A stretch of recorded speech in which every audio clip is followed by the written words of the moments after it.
Iya udah. Ada Mi. Nanti pakai gerah nggak? Gerah nggak? Enggak, di sini dingin. Yuk, bisa ya.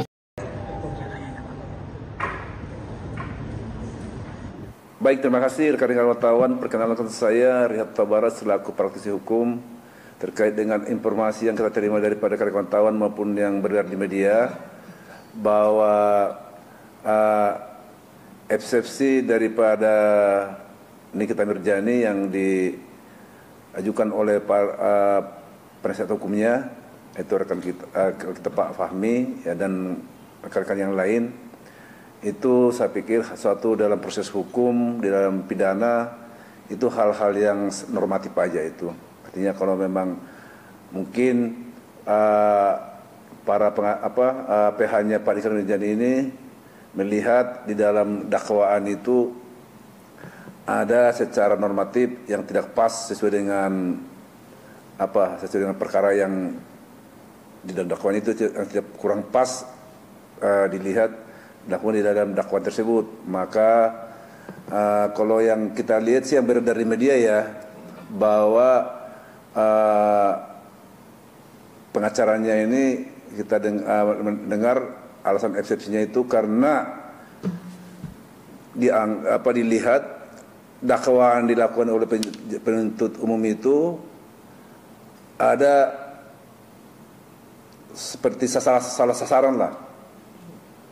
Artinya harusnya bukan Nikita Mirzani, tapi harusnya ada orang-orang lain, karena komentarnya kan malah banyakan itu kan dibahas dalam dakwaan itu kan banyak nama-nama orang lain. Kira-kira itu yang kita dengar ya informasinya. Jadi saya pikir menurut saya sebagai praktisi hukum apa yang diargumentasikan oleh daripada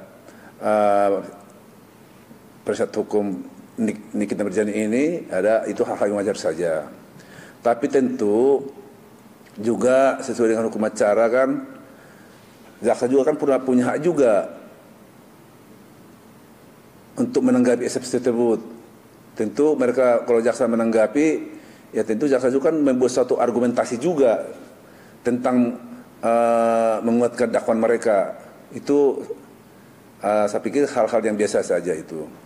Tinggal nanti kalau di dalam ini kan kalau misalnya eksepsinya Nikita Mirzani ini melalui acara diterima dikabulkan oleh misalnya majelis hakim, ya bisa perkara itu tidak lanjut karena kalau dikabulkan. Tapi itu kan nanti bagian daripada proses. Kita nggak tahu apa nanti setelah jaksa melakukan suatu tanggapan ini, apa memang pengacara daripada Nikita Mirzani ini melakukan bantahan lagi kan? Kalaupun misalnya tidak lagi, bisa langsung nanti hakim memberikan bisa langsung membacakan putusan selah di situ, apa eksepsi dikabulkan apa tidak. Tapi kalau misalnya eksepsinya tidak diterima, berarti ini kan masuk kepada pemeriksaan pokok perkara. Ya kira-kira itu yang bisa ya kita kasih tanggapan sementara ini sebagai praktisi hukum. Jadi gini ya, eksepsi itu kan seharusnya belum masuk kepada materi pokok perkara. Itu kan masalah susunan normatif di dalam hal melakukan dakwaan. Jadi tapi ya nggak ada masalah. Artinya kan setiap misalnya pengacara ya kan punya pemikiran sendiri untuk membela, memperjuangkan hak hukum kliennya. Artinya dari sisi celah yang sangat kecil sekalipun bisa juga diangkat dan mengutasikan untuk membela kliennya, sepanjang memang itu memang bisa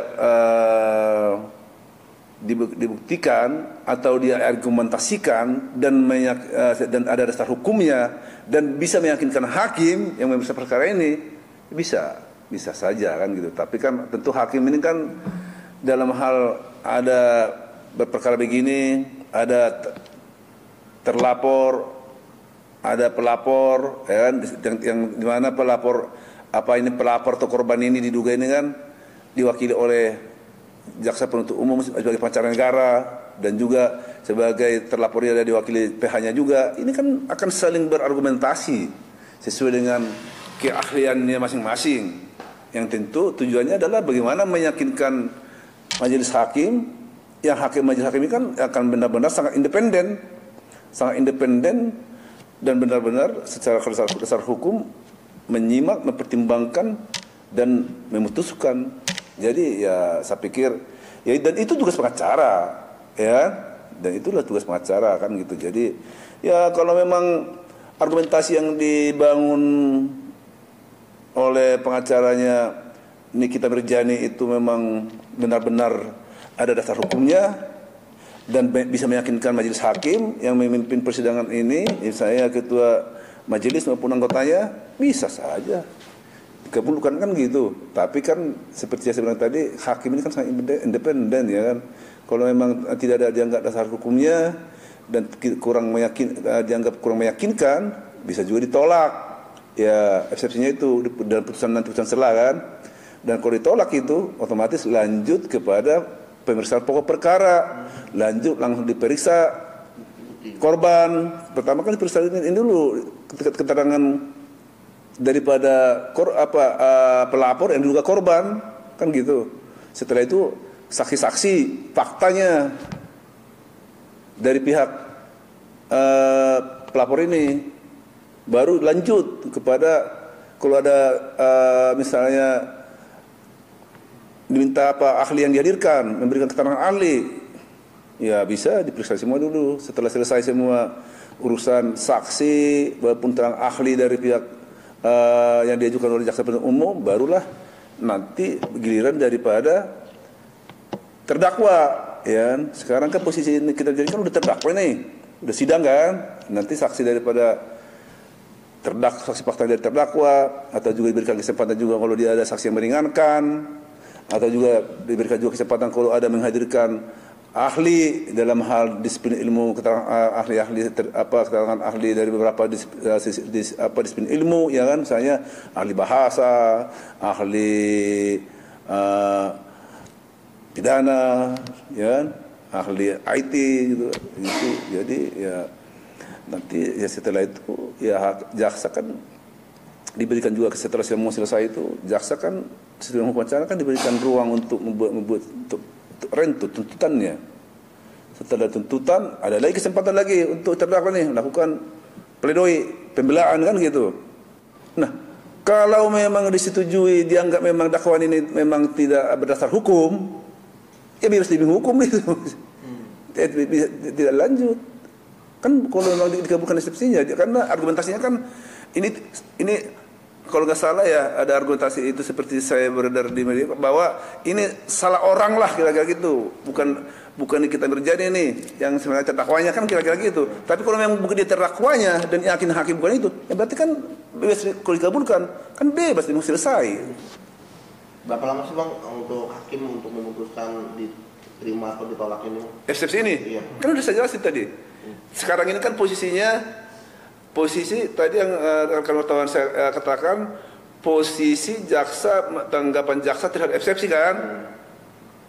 Nanti kalau misalnya ini pengacaranya Nikita Mirjani ini masih buat bantahan terhadap tanggapan itu, masih bisa juga. Tapi seandainya mereka nggak bikin bantahan lagi, kan bisa langsung putusan selah itu. Artinya berapa lama ya tergantung nanti jadwal sidangnya. Tapi kan sebenarnya berapa lama itu bisa lebih pas ditanya itu majelis hakimnya.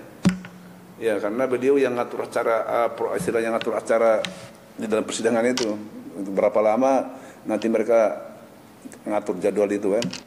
Iya, makanya saya bilang tadi, kan dalam eksepsi salah satu menyatakan bahwa Nik Miri ini bukanlah pelakunya. Jadi kalau bukan pelakunya kan berarti kan nggak secara hukum kan nggak boleh didakwa.